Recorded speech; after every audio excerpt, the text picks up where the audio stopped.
Hello, everyone. Welcome to the Whistler podcast with Elisabeth Edgell. I am the administrator and creator of Delaware County Community Awareness and the owner of the Manifest Destiny Reporter. And this is Mr. Rick Yencer. Hi, Rick. He is an outlaw and a author of Muncie and 150, and he is also a journalist. Newsman, Liz. Newsman, okay, he's old school. Yes, I am. All right. So our show today is called Exposing the Truth, the Hidden Truth. And what we're talking about here is there's a lot of things as we go along that we find that are not very well researched by some of our elected officials and like the councils and the commissioners in the county. And so I find some good advice just to throw out for everybody. Everything that we say here, we're going to show you all of where it come from. It's all based on sources. That's what we use in the news, right, Rick? Exactly. And today it's real easy. I think it's called Google. Yes, and All that's you have exactly to the do- advice I was going to give. Okay. Go right ahead. But the issues we've got today, not only with a mental health treatment center the county is going to build, we stumbled over an education program that's been going on lately that has never really been reported about helping kids find their way even as early as elementary school. Yeah, that's right. So the things that are hidden, I think everybody that knows me in Delaware County Community Awareness, I'm not a fan of secrets when it comes to transparency in our government and public information. So we're going to start out with some announcements, and I'm going to let Rick handle it. We're going to start out, I believe, with some Yorktown updates. Oh, yeah, there's plenty of news going around. I went out to my old hometown, our town as we call it, Yorktown. That is a, pay to play with golf courses, Munciana volleyball. We talked to the government and the chamber this week, and of course, our new chamber president, Kat Blankenship, who is a realtor and a go-getter, and she can raise money along with her friend Christy Ingram of Northwest Bank. What they've done is put together a summer concert series for the Civic Green that was built a couple years ago. And that concert series has some of the top bands from Indianapolis and Central Indiana coming in. On Friday, you're going to see My Yellow Rickshaw, who plays throughout Indianapolis. And they'll be there along with the start of the summer farmers market that has grown greatly in just the last couple of years down the street in Morrow's Meadow. Interesting. About 40 vendors will be there, and they've got two new programs, Liz. They're going to give, USDA's got a program where they'll give away plants, and they've also got, for people that use SNAP or food stamps, they'll be able to double their produce purchases. Oh, I've seen that going on in other communities. So it's It's interesting. a national program, Yeah, I and like they brought it to that farmers market, and that farmers market's from about 4 to 7 any given Friday between now and October. Just like the concert series, it's going to be throughout October too. And we'll have a schedule that will be posted on Right. either Community Awareness or Manifest Destiny to tell people about it. But you can go probably to Yorktown. The new- YorktownTownEvents.com is what it says. That's a new website that was developed by a couple kids that I met the other day, who are in the media, and they're going to start a media company called Indiana Mosaic, and it's going to be in downtown Yorktown too. And if you look at the website that we have embedded in a story that we'll put up on Manifest Destiny, and it's on that the event calendar. Okay. You'll see that they've got not only a lot of sponsorship, but they've got a lot of help. That's interesting. And I forgot too, I want to mention, even though it's not 4th of July, the 4th of July 4 for the 4th run that brings thousands of people to Yorktown will be again this year. Now, the new sponsors are going to be the Yorktown Schools Foundation. So all that money that comes in from the running event will come to Yorktown schools. And the kids out there, they're doing great. Their iLearn scores, Greg Hinshaw, who's the superintendent out there, talked to the chamber the other day and said their iLearn scores are looking very good. That's awesome. And they still have a lot of kids that come to that schools because they're high performing. That's good. And see, that matters. I mean, as far as a parent goes, I mean, you have options nowadays as a parent and the schooling of your Oh, you have children. choice in Indiana. You do. And so I really, really, really press upon you to look into all of your choices. Exactly. And where you live. Now we have some new business, I believe, that's coming Oh, up. yeah, we were just kind of wandering around the other day. Well, just a couple hours ago, and everybody knows Rod and the old Wishbone store downtown in Muncie. Mm-hmm. Well, we saw some people working today, and even though it wasn't a clear shot, there's some kind of a fitness business that's going in there in the corner at Jackson and Walnut. I'm glad they're doing something with that spot. I mean, you would think that would be a private spot. Well, the Queer Chocolate Girls were supposed to move in there, and they got STEMI money, but they never moved in, and we haven't seen them lately, and we don't know what happened to STEMI money, but they never moved in there, and I think they stiffed Rod because they lived there for a moment upstairs. But that's another story. Okay. But I'll tell you, downtown Muncie, you know, we still have those historic landmarks that are empty, like Jack's Camera over on Main Street. Yes. It's still for sale. Yes, we and do. Even though they're working on Paisl's, I haven't seen any movement there. And, you know, Paisl's was there a century. Jack's was there half a century. I got a wedding ring at Paisl's. So did you? Yes, I did. Yes. Penny, yeah. Fred and Penny yes, were... they were great to work with. Yeah, they were always so institutions. Kind. Yes.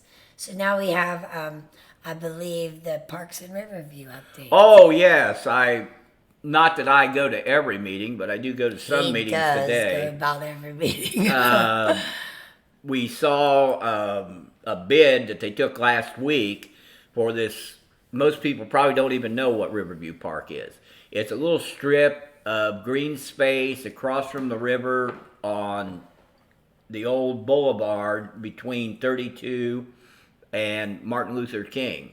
If you go down where most people know in Whiteley, where the old Q&L or Stevens place was, it's just down the road from that. They're going to put $250,000 into that park that now has an old ball diamond, an old basketball court, and they're going to put like a picnic area in. I think they're going to have a trail. They did some other work. They're going to do some other work to put a pickleball field, and they're going to build up the basketball court. What is this new pickleball that everybody keeps talking about? It's just you throw balls back and forth. Oh. It's something between tennis and squash. Oh, okay. But there it doesn't. I'm an old baseball kid. Yeah. So. But I was surprised that they're putting $250,000 in a strip of land that hasn't really been used lately. And anytime I drive by there, nobody's using it anyway. Of course, the ball diamond and the basketball courts kind of run down, but they did hook up. They did put a new splash pad in there, but I don't think they still have to hook it up to water.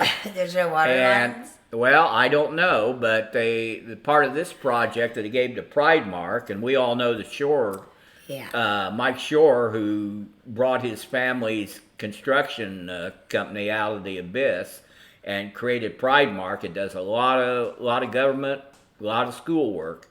They've got the deal, and of course, Flatland Resources. I call him Tebco.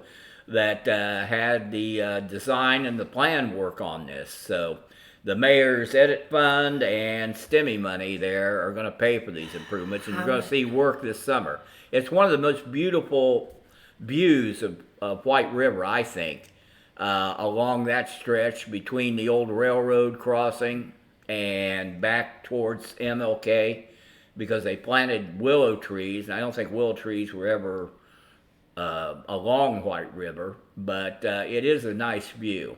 That's interesting. But that's what the city's spending, is they still have millions in STEMI money. What kills The me is I mayor's can't wait edit for a fund. day that we don't have STEMI money, because every time I keep hearing that, the longer we keep doing that, the longer our economy is going to be screwed. I'm sorry, because we pay for that. That's not free money. Just let me get that out there. It's not free money. Well, I know it comes from our federal taxes. Yes, I mean, and we are, last I checked, in debt. We're about to hit our debt ceiling. Oh, they're always in debt in Washington. I mean, everything's about to stop if they don't figure it out. Oh, that's just that's like bad Chinese theater. They just do this over and over, and they always come to an agreement. Poor choice of words right now. Well, that was an old Saturday Night line. I like that, bad Chinese theater. Okay, well, I have an update from the mayor. Did he have something to say today? Yes, he did. He had Really? a few things to say. The most important thing that he had to say, and this is a little tongue-in-cheek, I'm going to let it stand for itself, and I'm not going to give my opinion on it, but I have a little video for you. We think the investment is worthwhile, and we think the investment will spark other things. Let's see. Some upcoming events. This Friday, the Hunter Lee Band will be playing at the Tawny Winery. That'll be from 6 to 8 p.m. Again, that's Friday. And see, now that so seems you like can come in a here. small thing, right? He promoted a band. The problem I have, and I've seen this several times now, is the city and the mayor, they choose to promote what they want to promote. And I'm not quite sure their rhyme or reason to it. They give a shout out to the winery there, which is not an issue, except for that band played at another venue in town. And this venue is responsible for bringing live music back to the area. They were the first ones to do so after COVID. And you're talking about the Hitching Post. I am talking about the Hitching Post. Now, it's not just because I work there. I mean, I also saw that Stone's Throw plays at the Mouse this coming weekend. Right. They promoted several different events there at Mr. Mouse before, but not that band. And, so if you're going to promote a venue, which the winery is a venue, they do have bands, some of the same bands that are playing. Yeah, they have a summer concert series. Then you need to promote all of them, because I go through the events in the group, and I don't pick and choose which ones. I choose the ones that are happening this weekend, whatever venue they're at, if they're in the city or the county. Right, so I think the mayor should do a better job. I mean, we had Hunter Lee at our club, and it was packed. And Hunter Lee used to be the old Blue 32 band. Right. And so, this venue has 5 nights of local music, including the Governor Davis band, the memorial band to Governor Davis that used to be at the old docks, or what I hate to call it, but Valhalla.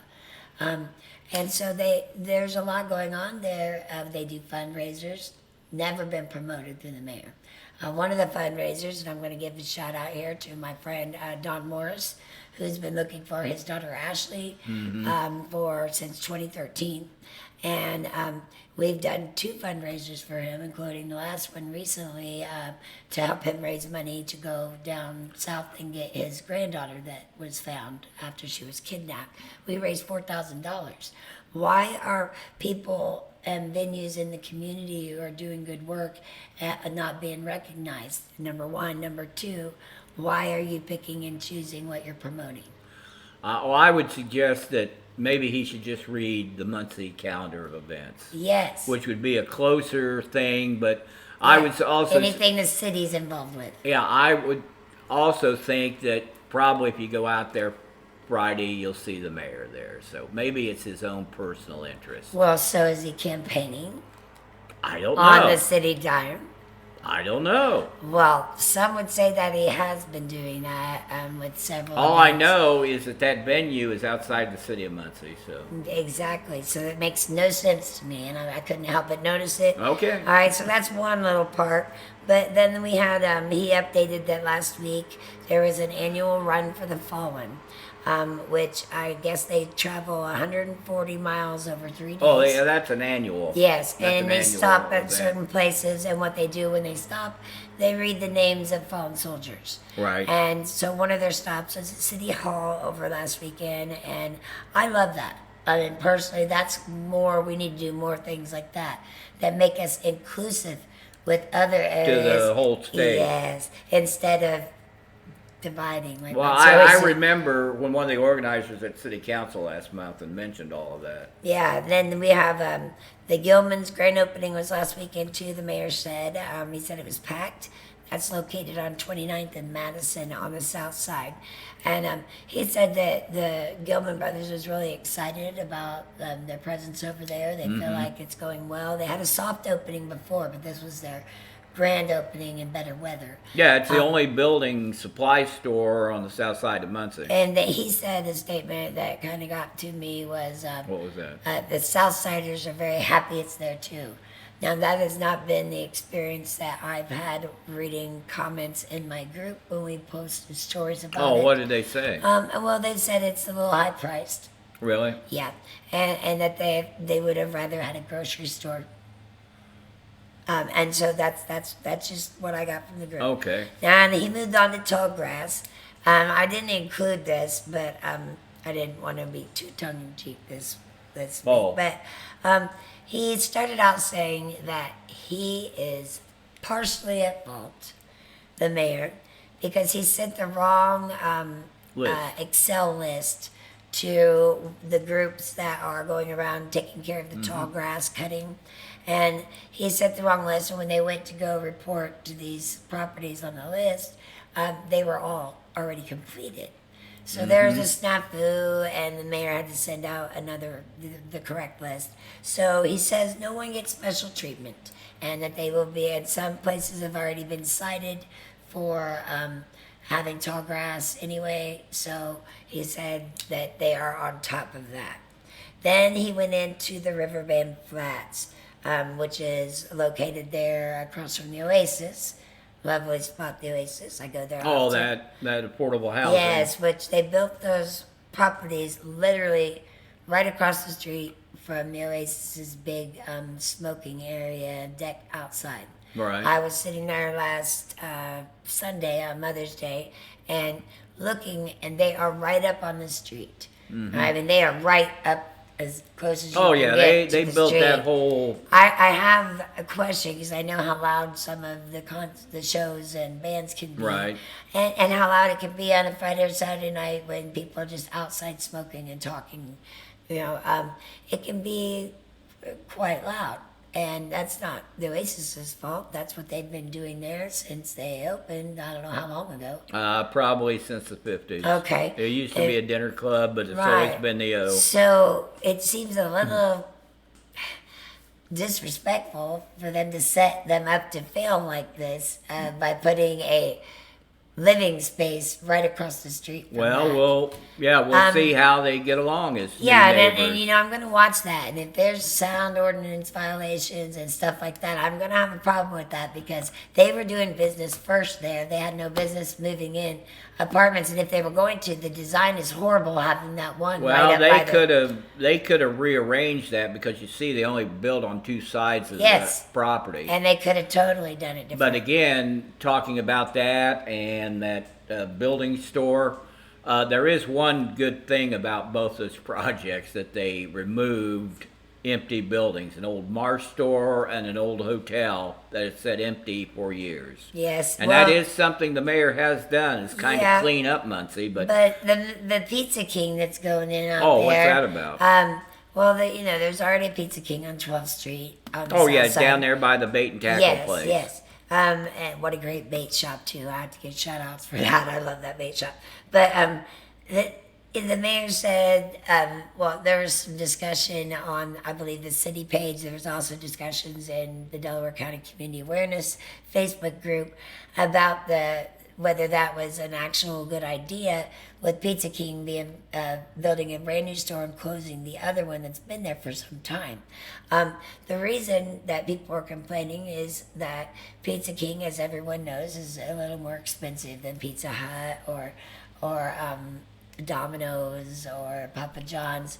And it's known for that. I mean, you know, you're going to spend $50 getting a pizza. Hey, it's the only pizza I had Now, back in it is- 1965. Yes, it is a Pizza King, a pizza chain that is only located in the Midwest here. Right. You can't get it Yeah, they're anywhere not else. a big corporation. And it is my favorite out of all the ones that we Oh, have here okay, to well, offer. But I don't eat it often because it is expensive. And you're putting that right across the street from affordable housing, which is based on your income. So that's kind of wild, you know. Wouldn't it be much more? They could have put in other restaurants, is what I'm saying. Since we already had Pizza King, but that's what they were complaining about. And so the mayor saw that or heard about it and wanted to add that the city wasn't involved with that and that the city isn't involved with, you know, private companies coming here. However, as his example, he put up that the city, that he was in talks putting up a Dunkin' Donuts on McGalliard. They're going to open 3 stores. They've already opened one on Tillotson. Right. They'll be opening another one on McGalliard. Yeah, they're over there by and Reserve. how he's been in conversations with them, I believe since 2020 or 2021. And he used as an example, well, if you're in conversations with them and you're helping them to roll out 3 stores, then the city is involved. And he used that as his example to tell us that he wasn't involved in Pizza King. That Pizza King decided to do that on their own. Well, All right, so I'm just saying that it didn't mesh well how he placed it there. well, all I've got to say is if we base economic development on pizza and donuts. Well, he also mentioned what can that you say about that? these are outside of TIF districts. It doesn't So matter. he said, you know, he's bringing investment here, and you know, look into TIF districts. We're not going to talk about it today, but there's a whole show there for sure. Yeah, there's millions that are being diverted from government Yes. and schools for things that aren't even there anymore. Thank you. So then that I think brings us up to date with what's going on. If you will, stay tuned while we take a short break. We will be right back with the meat of the show. We're going to start out with Rick and education. Give us just a moment. Thank you.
Hello, welcome back to the Whistler, the podcast show for Delaware County community. And I have Rick Yencer here with me, who is a newsman and author. And I'm Elisabeth Edgell with Delaware County Community Awareness and the Manifest Destiny Reporter. We are going to start out the meat of our topic today, which is exposing the hidden truth. We're going to start with Rick and his story on education. Well, thank you, Liz. You're welcome. We went to the school board meeting last week, anticipating more spending for this and that to finish the stadium. Yes. And also do some routine school repairs. But what we found was a program that's been going on for the last couple of years called Family Navigators. And part of that program is to assess the wants and needs of elementary and middle school students to try to determine not only their course in academics, but maybe their course in athletics, or maybe even society, or to find other problems they may have at home with, single parents or maybe guardians or what's going on. The schools still have a terrible problem with some kids that just are home alone, even though you see their numbers in dropouts, kids going to detention, kids committing crimes, and that murder case that I just covered a couple of weeks ago There's was about another one coming up for about a child, I kid. saw. Yeah, there's another one, but the kids in detention. But this program that's been going on, it was an old program that started back in the East called City Connects, and it told the need to try to get kids and their parents involved in the community. It started in Boston. What I found was strange too, when I got details about this program, that the city funded this. Oh, at what cost? The government. I didn't get a number because they didn't respond. What to what? You sent an email question? And Yeah, I just asked, well, how much? And they couldn't recall. But what the navigators do, besides That assess, burns my biscuits. I'm sorry. they identify both the strengths and the needs of kids, and then they implement a specific plan for activities and services. And that seems to be a very heavy load, but what they use the money for was to hire social workers, psychologists, and others to help these kids. This has to be a significant amount of money then. I would say it's probably 5 or 6 figures. You think that's a salary-based income? These are contractors. Okay, They're not. okay. They're So not they- teachers or counselors, and school systems have counselors to help kids. But this thing does a very specific and detailed assessment of what these kids want and need. And they've reviewed this over the last couple of years and found that most kids do need help. Especially nowadays. Yes. Because of course we haven't heard about iLearn scores from Muncie schools, but the last round of scores before the pandemic were kind of low. So we haven't had those reports. Aren't they supposed to report those every year? They should have them. Yorktown talked about them the other Yeah. day, but maybe the next time we go to the school board, we'll ask. Yeah. And Of course, we have to go there a day before, put our name on the list. Oh yeah, if you want to talk. And ask, and at the beginning of the meeting is when you get to talk before they do anything. But what we were Ridiculous. concerned about was that they gauged both social skills and healthcare needs, and I'm not sure that that's the job of the school system. But hey, if they can get the kids to be healthier, Well, that's my question with it. And Based for on kids what? to get along. Based on whose standard for health and mental wellness? Oh, That's what I'm saying. Whose standard and whose program and what's in these programs? Because if you're going to go in and assess children, are parents given the permission for them to be assessed? well, Before they're assessed? now they assured me that they did talk to parent groups. Before or after? Do they only talk to No, parents if there's a before, problem? that they did talk to parents. And what if when they parents implemented. don't want that happening with their child? Are they able to opt out? Because I would. I'm not sure. I don't go to. I didn't send my children to school so that their health and mental capabilities could be assessed. I sent them to school to be taught Educated. education. Yes, reading, writing, and arithmetic. That's an interesting interesting quandary because again, since nobody goes to school board meetings, I haven't been to parent meetings, and I haven't. If there's been no talk on your No, community awareness nobody's group, discussed this. well, I don't think anybody knew. And that's what I'm saying. I just don't believe that I think they're being assessed, and then the ones that show up in their assessment as needing help, then they go to the parents. Okay, I don't think parents know this is happening. Probably. Well, I'm going to pull the group. I'll Yeah, do, why I'll don't do you- a poll in the group and ask it 2 questions. One, did you know that there were navigators, and if so, Right. do you know what they are? Do you know what navigators are for the school system? And what they're doing. And then the other one is, have they told you that they're assessing your children for what? Mental and health wellness. Yeah, both healthcare Yes. and social skills. I'd like to know if that's true because I just don't buy it since we haven't heard it. And I don't go often to the school board meetings. Well, now this is an East Coast operation that But it's been going on since how long? 2 years. Yes. So, and I don't go to the school board meetings with you all the time, but I pop in, 2 or 3 a year with you. well, they're on Facebook. Yeah, and I watch them on Facebook, and the issue is, I haven't heard anything about it, and you go to almost every one, and we haven't heard anything about it, and we're paying for this. Well, remember too that a lot of things haven't been reported lately, not just because we don't have regular news anymore from the print or the radio. This is true. The problem is that the pandemic Has given them leeway to keep public information from us. It has. I'm sorry. Or from people just showing And up. it's hard enough to get an answer from the school board for anything, and especially the way they have it set up to where you just speak at the meetings. It is almost impossible to get an answer from them. I understand that they didn't like our last podcast, What was that? something to the effect of they were hemorrhaging money or something. Oh yeah, that we Yeah. were squander. It's Squandering something money. I use a lot of time. What are you squandering our money today? Yes, and old Jim said, "Well, we're not squandering any money."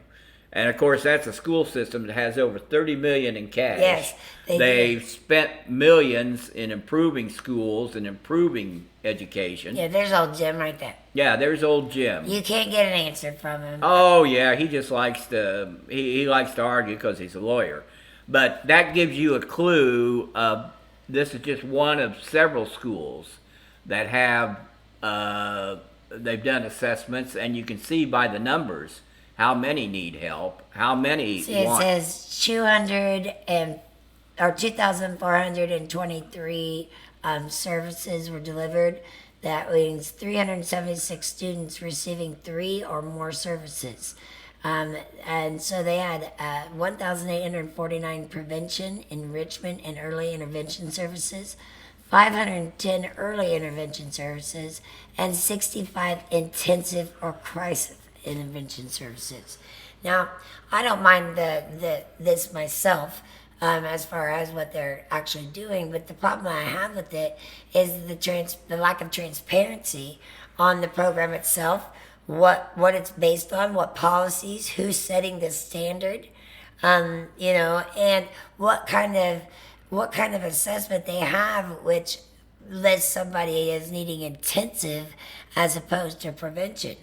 What are those standards? Because we're talking about low-income parents more than likely, or one-parent households more than likely. In some neighborhoods. Or one-parent families.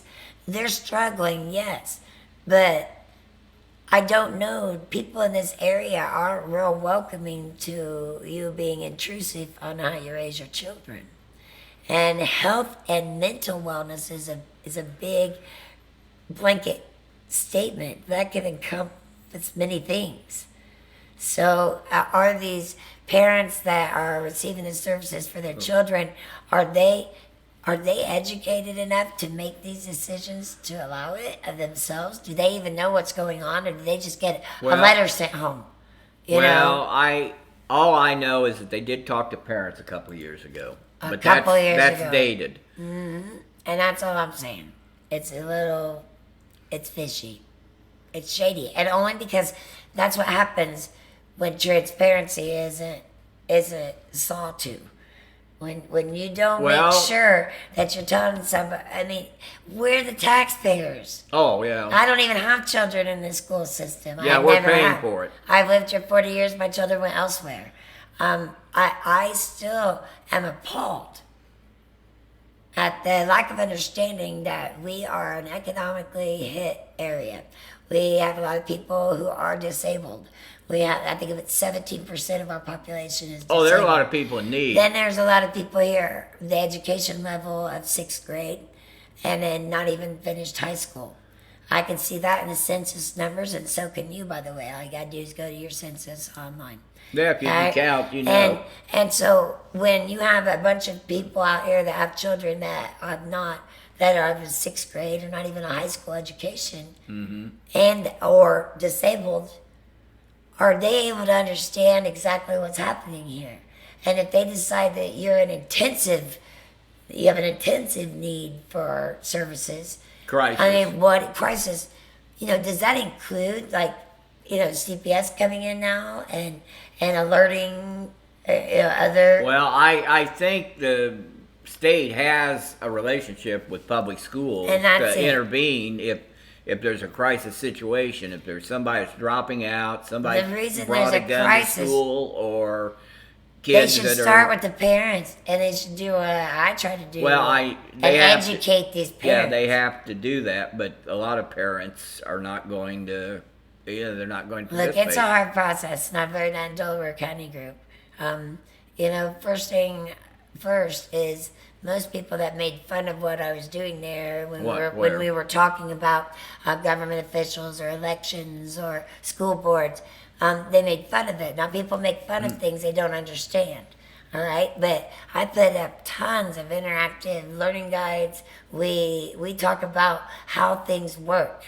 All right, so now I see a really huge rise in the amount of people taking part in those conversations, as opposed to those that used to poo-poo it, used to poke fun at it, because we're educating the community. Well, Liz, hopefully people need to participate. They are, but they won't participate in things they don't understand. People around here are proud. Or if they don't They're know. proud. If they don't don't know, then they don't know. That's Well, we're ignorance, telling not them, stupidity. so let's see how this works out. All right, well, it all goes hand in hand. I mean, the same reason that they don't vote, because they don't understand the process. No, they Yeah, don't. we're There's still not gonna- people out there that think that you can't register to vote if you have a felony. I understand. All right, but so until we up our education for our adults, we can only see our children in crisis. like I say, there's always opportunity out there. So Yeah. we'll see. What, Opportunities differ for people who are in an economical crisis I know themselves. that. I see them every day. All right, so we're going to move on. Is that all you had then? Oh, on well, I education? forgot. Okay, go There's ahead. going to be a new school board member. Brittany Bales resigned to be the assistant principal at Grissom, where she started her teaching career. Interesting. So that should be next month. And of course, they're still spending money They keep borrowing money instead of using the millions in cash they have. How And much do they have now? like I said, it's about $30 million in cash. Okay. And they're still borrowing money. That just helps the investors or the banks. Yeah, But- they did the same thing for the central football field. Yeah, that's what. Yeah, they had 32 mil or so. And they borrowed. And they borrowed. So Well, now they're saying the turf field is down, so we'll see what's next. Well, it didn't take long for that whole area around there to be redeveloped, did it? Oh yeah, they're still. I don't know what they're doing over in McKinley. I haven't seen new offices or new Not buildings. yet, but it happened around the old jail that's being redistricted. What? And they are redistricting some of property that used to be, zoned for just residents. Right. Now, it won't be long till the business. Yeah, they did comes in. rezone it, but Yes. who's going to put the money into it? Well, I don't know. I mean, we already heard from the mayor that they don't do that. Oh, no, that's another. now you're. Come on, it's true. As he said. That's what he said about something else. Yeah, but it's true. Well, we got an even better story here Yes, to talk we about do. This with is the. this is the big meat of the thing. Is this the meat? It is. It's the whole reason for the title of this this podcast called Exposing the Hidden Truth. Now, we've seen with the city in several different dealings that some of the people that we have brought here, other development companies or big corporate companies, have had founders or CEOs or people within those companies who are criminals, right? And that's part of what we've been looking into as journalists and community activists, even political commentators. And Rick, I had him look into the county's new treatment center that they made the announcement of and had the presentation for. I believe was at the county council. That was the first public Right. presentation that I've seen, or I think anybody has, because they hired WellPath Recovery Solutions last fall Right. to be the Well, it's operator. WellPath, and then Recovery Solutions is another separate. No, thing. this is So the company that they're doing businesses. Right, Is, that's what I mean. is WellPath Okay. Recovery Solutions. All right, so I had Rick send And they some also- questions about that because after I did some research, I was a little intrigued at the results of them. So I had Rick send some questions, and he sent them to, let's see, her name is, just a moment. Teresa. Teresa, I'm trying to get her last name. It's not on the email here. I have it on this. If you look at the very bottom I think here, it's. I think it it's is Teresa Koberlein. right. All right. And she's the Senior Vice President in Partnership and Government Affairs for WellPath Recovery Solutions. All right. So I had him send some questions to her, and he did. He sent her 8 questions. And the first one, we'll just go through these briefly. How will the treatment center be staffed and operated? The word voluntary was used in the presentation. This facility will be staffed and operated by WellPath Recovery Solutions. Patient population, the leadership of Delaware County would better answer their vision for the patients that they expect to seek treatment at this facility. And I haven't followed up on that yet. Have you? Oh, at the meeting that I attended, when I heard these presentations from not only the operator but the contractor and the architect that's drawing the plans, which they keep drawing the plans for where the building's going to be, what kind of building's going to be, and they've already got a contractor who was involved in the jail construction to begin with. It was clear that they're still talking about with the 40 beds and a 30-day stay, that not only will that be open to inmates, it'll be open to others, but they keep using the word voluntary, so I don't know if it's going to be a court-ordered facility. Yeah, that was the topic of a podcast I saw this week with Christopher Bilbrey. Christopher Bilbrey. He did a podcast, and he sent questions to the county attorney and the county commissioners. Right. And he asked them specifically, was that going to be open to the public, or was it just For inmates. inmates? Or here's the other thing that I hadn't thought of: courts. Or any court Okay, ordered. any court order. Now, if it's court ordered, voluntary would not be. Well, I'm liable still there. thinking, just given some of the answers at that meeting and afterwards with the commissioners, that they're still figuring out what Yes. they're going to do. And I agree with you there. I completely do. The And second, see, as you saw, the operator just shoved it back to them. yes, she did, and they've not really clearly answered that either. Yeah. So the number 2 was, will this be open to inmates or others in the community? And she again said it would be better That's what I answered said, yeah. by leadership. Here, I'll show you these as I read them. And then number 3 was clarify what company is doing business with Delaware County and what its relation to the parent. WellPath Recovery Solutions is a company that would be providing services in Delaware County. It's an independent entity that operates separately from other WellPath entities that focus on providing mental and somatic healthcare solutions in the correctional industry. So Recovery Solutions is always focused on mental health in the behavioral space since its founding and traces its history back to the late 90s.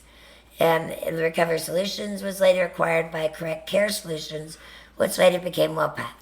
WellPath focuses on providing quality health care to vulnerable patients in challenging clinical environments. As a company, we believe that quality health care is a human right and should be available in the most vulnerable in our society, the mentally ill and the incarcerated.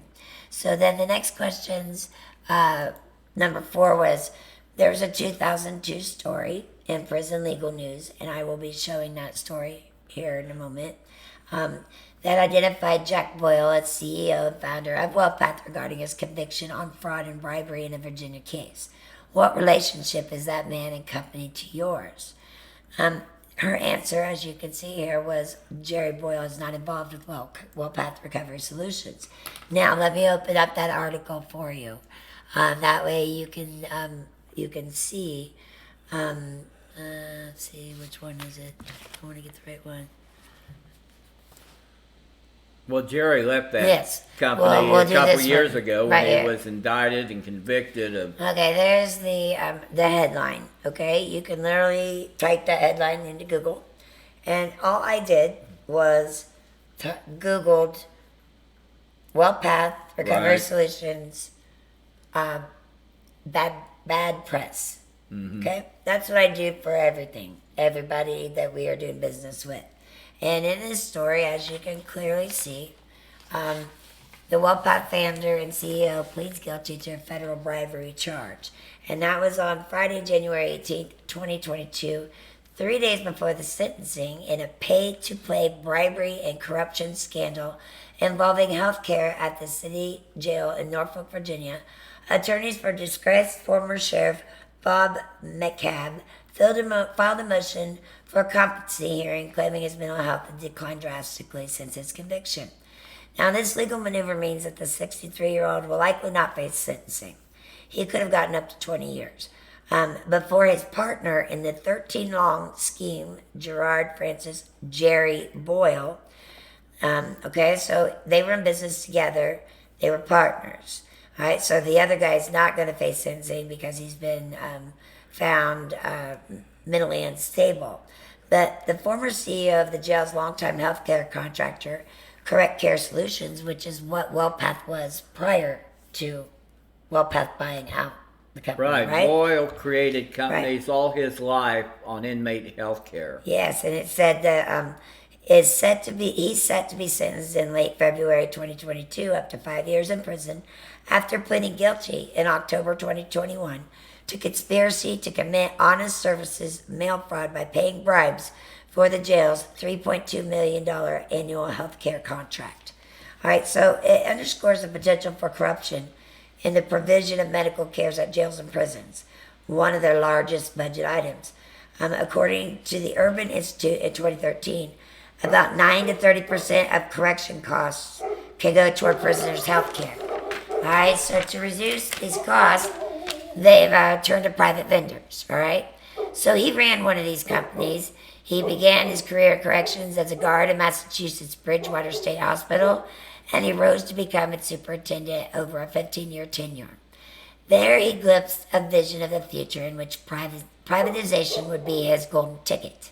He then began prison health care services, which later became Horizon Health. In 2003, he moved on to start his next company, which was CCS, all right? And clients followed, and they got the attention of more private equity firms, all right? So in October 2018, when Miami-based HIG Capital bought CCS, it merged the firm with Correctional Medical Group, all right, which then they created a new company called WellPath Holdings with nearly $1.6 billion in annual revenue. WellPath is now the largest provider of medical services to those who find themselves in the unfortunate position of being confined to America's modern-day gulags. All right, it's in Nashville, Tennessee. And this company is responsible for the care of nearly 300,000 prisoners in almost 40 states in Australia. It boasts, quote, over 35 years of experience providing the high-quality medical and behavioral care to often overlooked populations in challenging clinical environments, end quote. But it was born from the merger of two companies with a history of maximizing profits while providing substandard or inadequate care. So, let me say that again. It was born from the merger of two companies with a history of maximizing profits while providing substandard or inadequate care. Well, I think the bottom line to this, Liz, that yeah, he's no longer with the company, but he was the founder of this, and he Yes. spent his lifetime creating a Well, system of health care for inmates. That's interesting because let's go on with the questions, because your next question was, there's another story about the death of a teenage inmate in Washington State. And let me, just a second here. All right, so in Washington State, where WellPath paid a $4.5 million settlement. What relationship was this case to your company?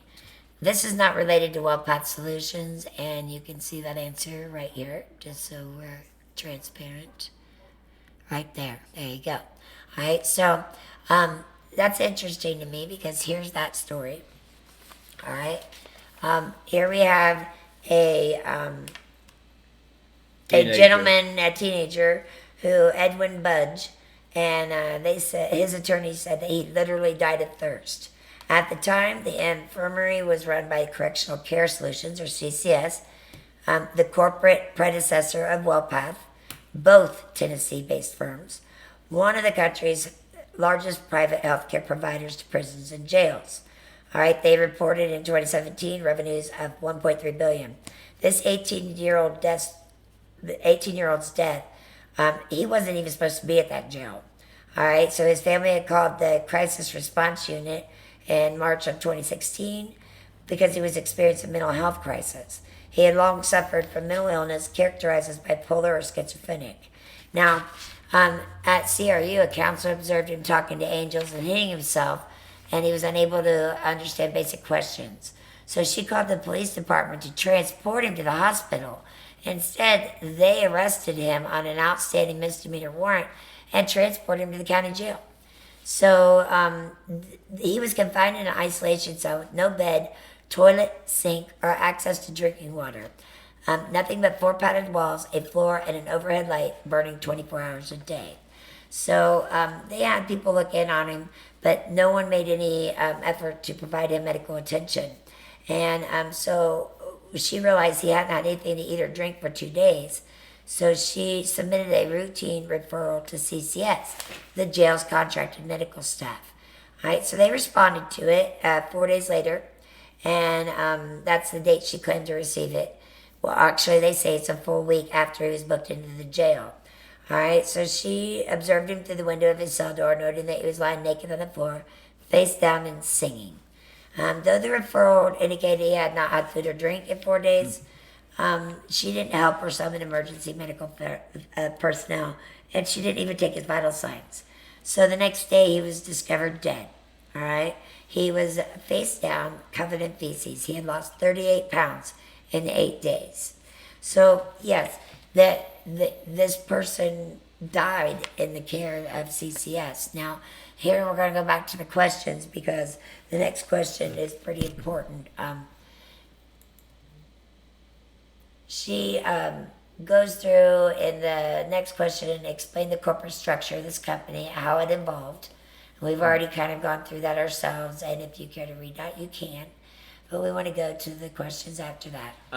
One thing to say. Sure. After all of this happened, and Boyle left under the scandal that he was involved with, they engineered a buyout of both these companies to HIG Equity, which is one of the largest, or AIG Capital, I'm sorry. That's one of the largest equity firms in the country. So, again, he's not there anymore, and probably a lot of his people aren't, but it's still the same company owned by a huge private equity firm that still does business in both inmate health care and with other mental health facilities that are doing business here in Delaware County. Well, it was 2018 when Correct Care Solutions changed its name to WellPath. All right, so you can see that here. Wait. All right, she describes it down in this area here. And so she literally says in 2018, they changed its name to WellPath. All right. Well, in the story that we reported on about him pleading guilty, Jerry Boyle, they say here that on its website, WellPath called Boyle a visionary founder as recently as May 2019, noting that the firm had adopted his management philosophy as our company's values, end quote. That statement is important to remember as we look at the fruit born of that philosophy while providing health care in jails and prisons. So, that's the thing is she literally said in 2018, they became WellPath. And they have nothing to do, if you look here, on question number 4 here. Look on question number 4. Jerry Boyle's not involved with WellPath Recovery Solutions. Okay? Jerry, this is not related to WellPath Recovery Solutions. There were 2 companies that spawned from the 2 companies that were the predecessors of the Correct Care Solutions. And again, it still is a fact that he's the founder. So. Yeah, and 7 is, do you have any pending litigation or claims against your company involving service or staff? While Recovery Solutions, like all healthcare providers, is not immune to litigation, the amount of lawsuits is low, especially compared to the volume of lawsuits filed against other hospital operators. In fact, there's not that many other hospital providers in a lot of the prisons across the country. They are the biggest, WellPath is. They still have large psychiatric. So you can't really compare them to any other. I don't know. We didn't go that far. Yeah, well, I looked, and there's nobody in comparison to them. So that statement is not good, but she says it's reflective of not only the high standard of care we provide, but also emphasis on Recovery Solutions, places upon quality and effective patient care management. And clearly, if you're using his model as the management philosophy, as your company's values, that is what happened to that young man, Edwin Bunge, right? Well, I can tell you that, healthcare in prisons and psychiatric hospitals is very murky. The scary thing. There is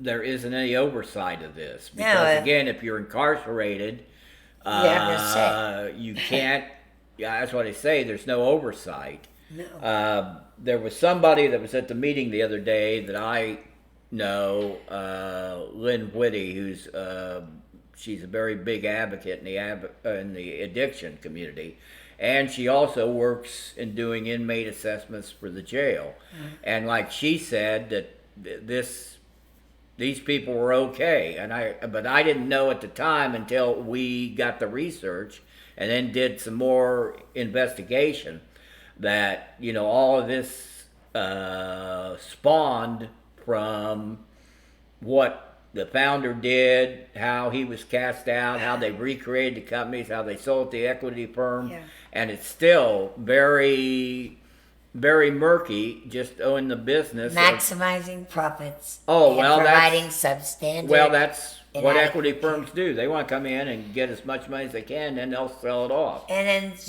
the last question was, how about an overall view of the company's size, service, and assets?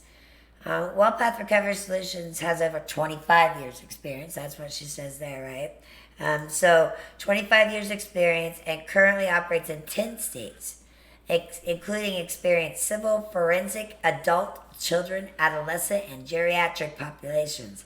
In addition to the facilities we are contracted to operate, we also provide community-based inpatient and outpatient care at our own neurobehavioral hospitals and mental health rehabilitation centers. Currently, they serve 3,000 patients at more than 60 locations in 10 states. That's a lot of people. That is a lot of people. They specialize in treating high-risk and vulnerable populations. Is that what we are? We create environments that support continuous improvement and innovation in the delivery of quality, safe, and individualized care. We strive to provide services that meet or exceed patient, family, advocate, community, and other stakeholder expectations. The reason we are bringing this to you guys is that, yet again, we find ourselves in the position as citizens where our leadership has not done their, I'm going to use a term you hate, due diligence. No. I'm sorry, but they haven't. A simple Google would have shown you that this company is based on awful practices that have got the gentleman who founded the company to plead guilty to bribery charges, and then people are died underneath their care. An 18-year-old who wasn't even supposed to be there. It's a tough business, but again, they're still making billions off of it. Yes. And my only concern is bringing a big national company like this to town because, again, unless you do some kind of intel or recon on who they are and what they've done. Yeah, and they also could treat youth. How long until they're trying to get into the city's YOC? Well, now that's another story Yeah, about I'm how just the saying. county may buy the YOC. Well, and there you go. And then they'll be running that. They'll be in your kids' heads, and then they do inpatient and outpatient in I the thought they were community, doing this too. with Family Navigator. Well, I'm saying that they said in that answer that they do inpatient and outpatient. How long until they're taking care of the people I out told here? you, Liz, this is a big, I mean, I big, don't want some company multi-billion-dollar company. Yeah, based on a founder who has been known for, inadequate care and death and bribery charges Well, to again, be responsible for the mental health of my community, whether they're incarcerated or not. The problem is, too, that they are big, and they still have Yes. a lot of people that they take care of, and they operate in many states. So that whole money tree of making quick profit off of a prison healthcare system. Down there in Virginia, part of the problem was they also started contributing around $41,000 to at least 6 candidates for sheriff in Virginia. And that's the done Virginia everywhere. Okay. And the Virginia Public Access. Are you hearing me? What? The Virginia Public Access Project, all right, accepted $13,370 in contributions. Oops. All right, public access. So we're talking about, again, our transparency and more hidden crap. Well, I think they paid off everybody all the way around. But you see that in every state where business interests, big corporations, they'll pay to have laws passed. They'll pay to guarantee services from government, whether it's inmate health care. Well, they have about 18% of all Americans have unpaid medical debt, the largest share of debt that is in collections. Local, state, and federal government entities operate off of a set budget each year, so they seek to lock in prices to provide health care to detainees and prisoners. Right. Private companies allow them to do that through contracts that pay a per diem rate for basic health care and specialty care, such as surgeries performed outside the facility. The per diem structure creates a huge profit incentive. If they provide no services, they get to keep all that money, said Yolanda Huang, a civil rights attorney. He's also a member of the National Lawyers Guild. So they have every incentive not to provide anything over, above, or extra. And that is a scary prospect. Well, and again, in talking to prison legal news, I found that they couldn't believe it. It's one of the biggest I was a bail biggest agent. stories that they have written in years about how this company evolved, what they did to get in, and how they kept making big money. Like it makes the hair on my arm stand up. What hair? It's that hair. really seriously. I was a bail agent, and I can't tell you out of the 20 counties how many times that I bonded in. Out of the 20 counties, how many times I had to take the person to the hospital to be treated after they were incarcerated. Really? Yes. One gentleman, and I'm not going to say where or his name or anything, but he walked out of his day home. He was under the custody of the state of Indiana. House right? arrest? Yeah, no. He was under the custody of them because he was mentally challenged. Oh, okay. And so he lived in a specific house, and no one was paying attention to him, and he walked out. Now, he was a really big guy. All right. Mm-hmm. And so it looked to onlookers when he was walking around the downtown area of the city that he might be drunk or incapacitated of some sort. So they called the police. The police, when approaching him, saw how big he was. They attacked him there. He was roughly treated, taken to the jail where he couldn't respond to questions, so he was roughly treated. And his family didn't know where he was. Nobody was responsible for his walking out. He ended up being in jail for a couple weeks, and then they called me to try to help. The family had little say in the matter because they were not his custodial care. Oh, The estate was. He didn't have any legal. So they didn't have any say in what happened to him. But once I talked to the judge, it still took me 2 weeks to get him out of that jail. And when I did take him out of that jail, I took him directly to the hospital where he had broken ribs, broken fingers, and a clavicle, like a minor fracture. Now, how did he get all that? I don't know, because the last reports that they had, the nurse that visited him daily at his home, was that he had no injuries. So you tell me. Really? And that man received no medical care while he was in that facility. So, 2 of his fingers that were broken had to be rebroken because they had fused, because it had happened within days of his being incarcerated. So it had already started to grow back at a wrong way, you know. So that's just one little look at the medical care that you receive in jails and county jails and prisons here in America. And now we're giving it to private companies where founders are criminals. So I don't know. I don't know what else I can say then. Start doing your work. Your job as an elected official is to make sure that the businesses that you are bringing to this community and that you are doing business with are actually trustworthy businesses. You are inviting more bullshit into a community that already is struggling. I just don't even have words. It's called Google. Google. Enough said. Thank you very much for tuning in. We are going to go back to our regular time on Wednesdays. We appreciate you tuning in, and as always, take care of yourself and go out and do good. Do good things. Well, and remember, it's spring, so go out and plant something. Yes. Thank you, everybody. Thank you.